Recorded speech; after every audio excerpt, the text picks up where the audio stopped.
कि ये निर्दोष थे, इनको फंसाया गया था, डॉक्यूमेंट्स में आ गया। अल्टीमेटली यहाँ के जो जुडिशियल मजिस्ट्रेट साहब हैं वो बहुत ही विद्वान है, सुनील सर जो है एसीजीएम साहब ने, उन्होंने बहुत ही बारीकी से सारे चीजों को देखा।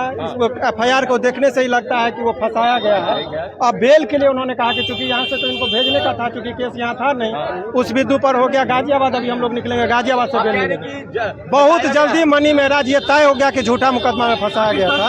वो एफआईआर से बेल के ट्रांजिट रिमांड क्यों दे दिया सर? क्योंकि वहाँ पर बेल का सुनवाई वहीं पर होना है, यहाँ नहीं होगा। नहीं, बेल का सुनवाई का जुरिडिक्शन यहाँ, चूंकि केस गाजियाबाद में था। हाँ। तो बेल वहीं पर होगा, सुनवाई वहीं पर उनको भेजा तो आप लोगों ने कोशिश की कि उनको ट्रांजिट रिमांड ना दिया जाए?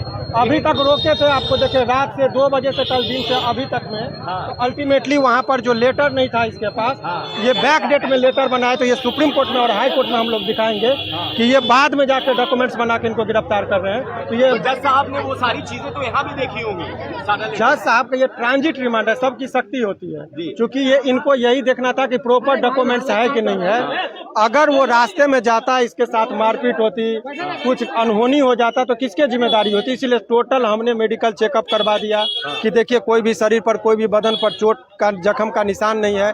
अगर रास्ते में कुछ भी होती है तो जो पुलिस, उनका सिग्नेचर लिया गया, जो पदाधिकारी जाएंगे सबका आई कार्ड लिया गया कि आप सारे, आपकी जिम्मेदारी है। और इनको 48 घंटा 24 घंटा चूंकि जाने का भी समय का बताया गया है।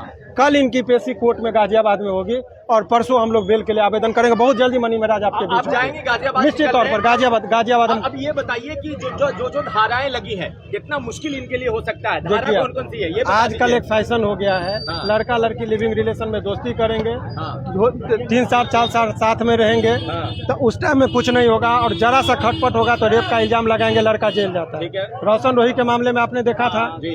तो अभी बहुत सारे लोगों पर इस तरह के आरोप लगते रहे हैं। तो ये धारा कौन कौन सा है? पॉस्को एक्ट है क्या? नहीं, चूंकि लड़की मेजर है। हाँ। अब वो एक तरफ करे कि हमारी शादी हो गई तो 376 कैसे लगा, अपने ही पत्नी से तो दुष्कर्म का मामला बनता नहीं है। तो बहुत सारे इसमें लीगल इशू थे। हाँ। जिस पर सारी बातें हुई है, और विस्तार से एफआईआर की कॉपी हमारे ऑफिस में है। वहाँ पर आइए, हम एक एक चीज बताएंगे। मामला है, गौमांस का मामला है, सब जो भी चीजें हैं वो एफआईआर में है। एफआईआर में तो कुछ भी लगा देंगे आप। हाँ। अगर मान लीजिए एफआईआर में हमारे साथ अभी बात हो रही है, अगर हम आपको कह दें कि आप आए और हमको बंदूक से गोली मार दी, तो यहाँ सीसीटीवी कैमरा का अवलोकन होता है। घटनास्थल पे जो लोग देख रहे हैं उनसे पूछा जाता है किस तरह की वारदात हुई, तो कहेगा नहीं।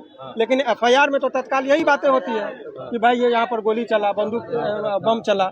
लेकिन घटनास्थल पर अवलोकन होता है, अगल बगल के लोगों से पूछताछ होती है, तब दूध का दूध और पानी का पानी होता है। तो एफआईआर में तो जो मन होगा वो आरोप लगा देंगे। साजिश भी है ये, क्योंकि बिहार में एक बात तय है, चूंकि वो लड़का मुस्लिम है। हाँ। हिंदू और मुस्लिम का कलर, इलेक्शन का टाइम है। हाँ। इसलिए कुछ दबाव में आकर पुलिस इस तरह का काम अब कर रही है। एक आखिरी 2 सवाल कर लेते हैं सर। क्या लगता है कि बेल कितने दिन में कोर्ट इनको दे सकती है? क्योंकि जो धाराएं हैं उसमें तो बेल बड़ा जल्दी नहीं मिलता है, ये आम लोगों के बीच। आप लोग को अब ये चीज, इससे खतरनाक धारा था, पॉक्सो का लगा हुआ था, रोशन रोही के मामले में आप लोगों ने देखा था।